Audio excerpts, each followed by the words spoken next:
Good morning, students. Welcome to social science class. Our today's topic is single, unified and integrated judicial system. In our country, we have a single unified judicial system. It means it is just a system, single system that works in a country. हमारी country में work करने वाला ये जो system है ये single system है. We don't have different type of judicial systems in our country, whether it is state और सेंटर. जहाँ भी हम देख रहे हैं एक ही जुडिशियल सिस्टम है जो पूरी कंट्री में वर्क कर रहा है.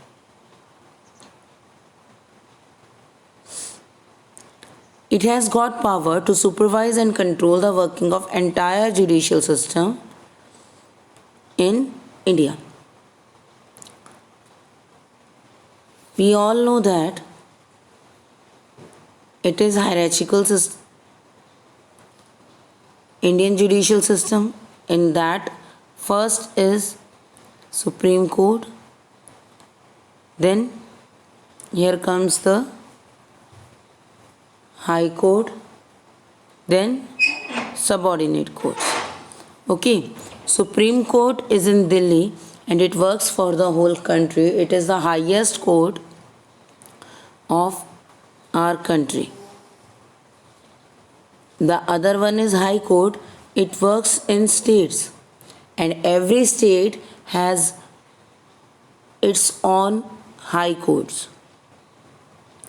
And subordinate courts or lower courts means in every district we have lower courts. Supreme court Delhi में है, सबसे बड़ा हाईएस्ट कोर्ट है हमारी कंट्री का. सुप्रीम कोर्ट के डिसीजन को डिनाई नहीं किया जा सकता, मना नहीं किया जा सकता. It's decision is the last decision.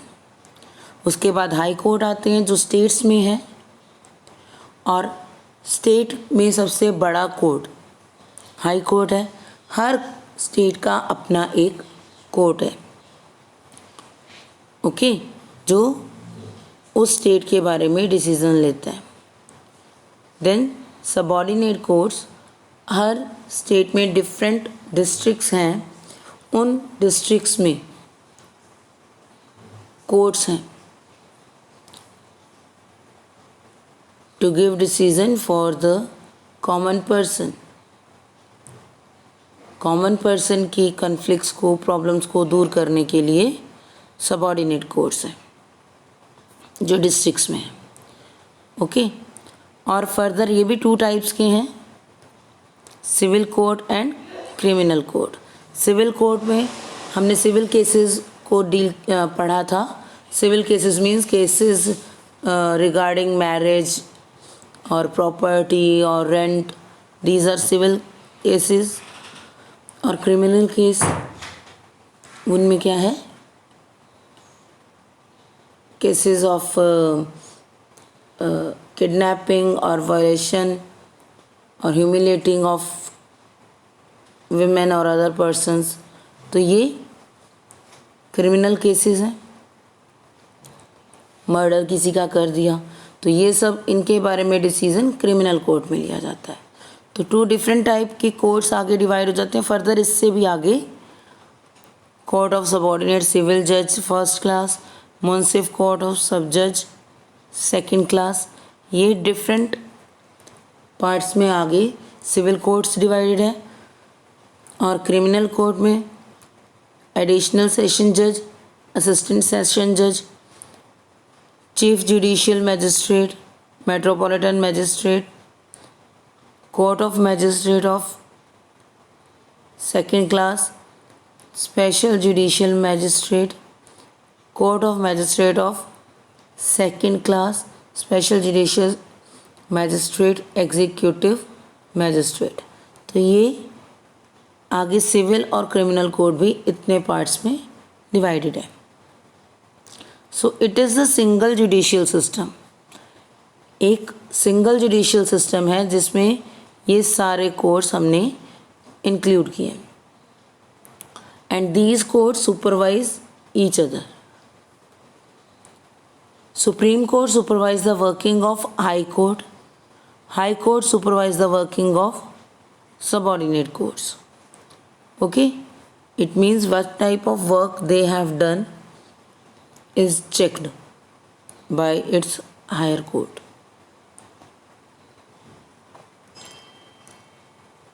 The Supreme Court at the apex is the highest judicial authority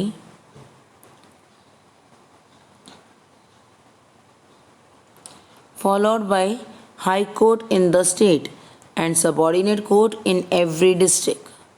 Okay, कि सबसे एपेक्स मीन सबसे बड़ी जो जुडिशियल अथॉरिटी है वो सुप्रीम कोर्ट है, जिसे स्टेट्स में हाई कोर्ट फॉलो कर रहे हैं और हाई कोर्ट्स को डिस्ट्रिक्ट्स में सबऑर्डिनेट कोर्ट फॉलो कर रहे हैं.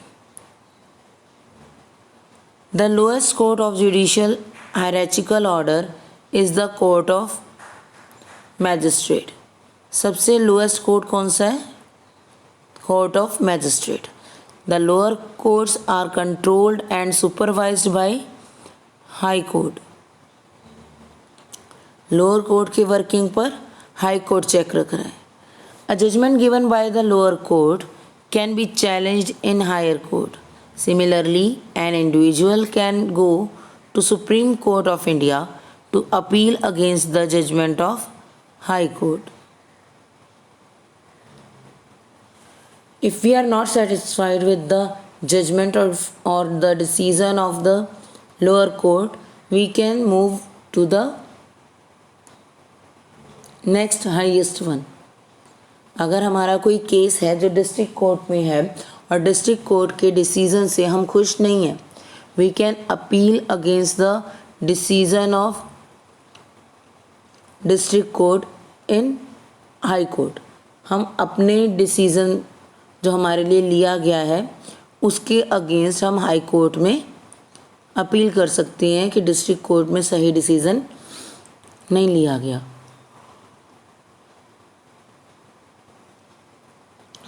उसके बाद वो केस हाई कोर्ट में चलेगा, वहाँ पर उसकी हियरिंग होगी. ओके, और हाई कोर्ट के भी डिसीजन से अगर हम सेटिस्फाई नहीं हैं then we can appeal in supreme court. Okay, an individual can go to supreme court against the judgment of high court, but the judgment of high court is the main and last judgment and उसके लिए हमें उसको follow करना पड़ेगा and we can't appeal against its judgment. हम supreme court के judgement के against कोई भी अपील नहीं कर सकते. Okay, so this is about the single unified and integrated judicial system. Single एक, यूनिफाइड जुड़ा हुआ, इंटीग्रेटेड इकट्ठा. जुडिशियल सिस्टम मीन्स जस्टिस के लिए जो सिस्टम बनाया गया है वो. ठीक है, एकीकृत जुडिशियल सिस्टम है हमारा जो एक दूसरे से जुड़ा हुआ है, ये अलग अलग नहीं है. It is the single judicial system जिसमें सुप्रीम कोर्ट, हाई कोर्ट और सबऑर्डिनेट कोर्ट एक दूसरे के वर्क को चेक करते हैं. सबऑर्डिनेट कोर्ट्स फर्दर आगे अपने से लोअर कोर्ट्स के वर्क को चेक करते हैं. Okay, I hope it is clear to you all कि what is single unified and integrated judicial system. Clear? So next move to Supreme Court of India. In our country we have Supreme Court and it was established in 26 January 1950. 26 January 1950 को ये establish हुआ and Supreme Court is the highest court of the country and its headquarter is in Delhi.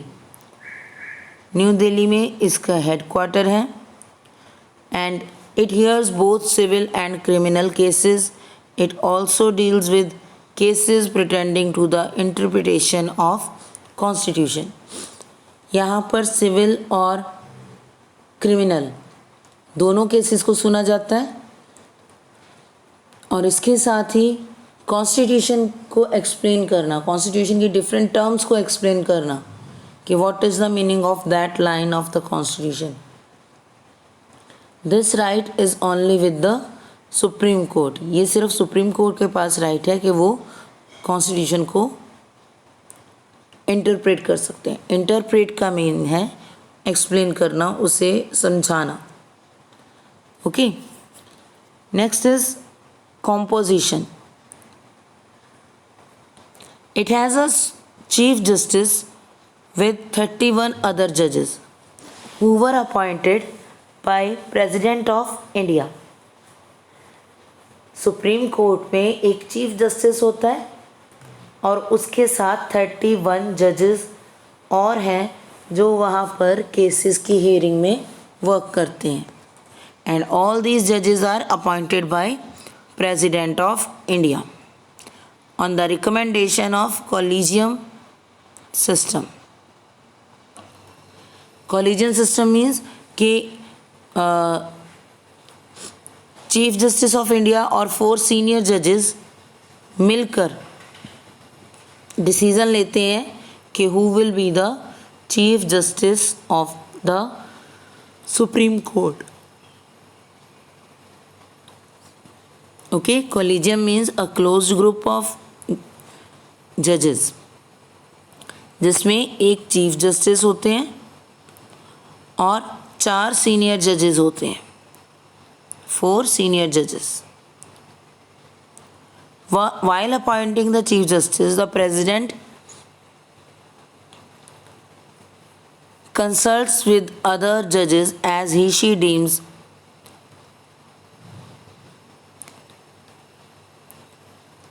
President दूसरे जजेस से consult करते हैं कि कौन से पर्सन को चीफ जस्टिस बनाया जाए। नॉर्मली सीनियर मोस्ट जज of supreme court is appointed as the chief justice of India. जो सुप्रीम कोर्ट का सबसे सीनियर जज है उसे ही चीफ जस्टिस बनाया जाता है। द अदर जजेस of supreme court appointed by the President of India on the recommendation of Chief Justice. Chief Justice appoint होने के बाद प्रेसिडेंट को एडवाइज़ कर सकते हैं, ठीक है।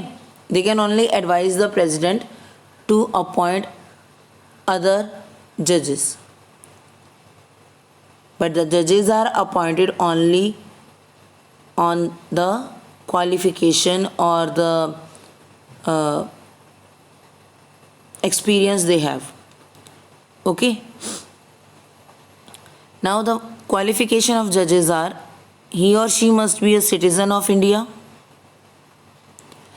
a judge of high court for minimum period of 5 years, कम से कम 5 साल के लिए उसने हाई कोर्ट में वर्क किया हो, a distinguished jurist in the opinion of President of India, वो इंडिया के प्रेसिडेंट के सामने एक बहुत अच्छा ज्यूरिस्ट हो, जज हो, जिसने प्रॉपरली ऑनेस्टली वर्क किया। Clear, these are the qualification of जजेस। Tenure and removal from office. अब जजेस का टाइम पीरियड क्या है और उसे कब रिमूव किया जा सकता है अपनी पोस्ट से। Chief justice and all other जजेस of supreme Court remains in the court till they attain the age of 65 year. Chief justice और अदर जजेस जो है वो तब तक सुप्रीम कोर्ट में वर्क करते हैं जब तक उनकी एज 65 years ना हो। Once a judge is appointed, he or she cannot be removed from office under normal circumstances. कि आपको उनके डिसीजन पसंद नहीं, आपने उनको हटा दिया। नो, ऐसा नहीं हो सकता। When a person is appointed as a जज, you can't remove him normally. There is a process that is called impeachment. Impeachment जो प्रेसिडेंट के लिए यूज़ किया जाता है, सेम प्रोसेस यूज़ किया जाता है to remove the chief justice और जजेस ऑफ सुप्रीम कोर्ट.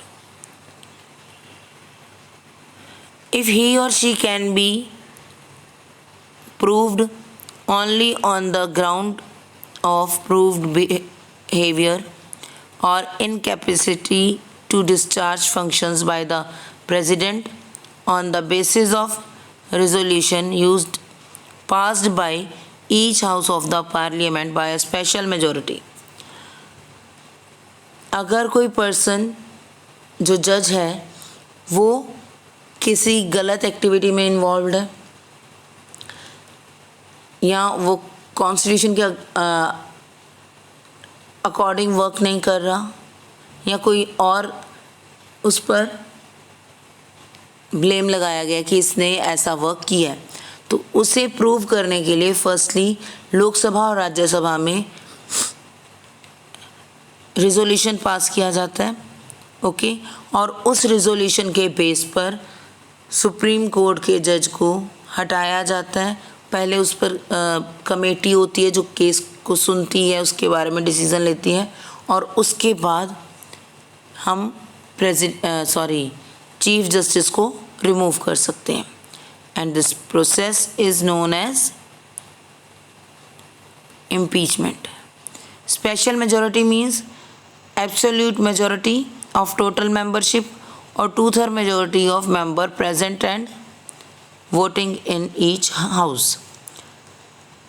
कि जितने हाउस के मेंबर्स हैं उनमें से तो मैक्सिमम की यस होनी चाहिए, और उसके साथ ही जो on the particular day present होंगे, जिस दिन इम्पीचमेंट पर जो रिजोल्यूशन है उस पर वोटिंग होनी है, उस दिन जितने भी मेंबर्स प्रेजेंट होंगे उनका भी 2/3 मेजॉरिटी होना चाहिए इस रिजोल्यूशन को पास करने के लिए. So this is the process of impeachment. Okay, salary and allowances.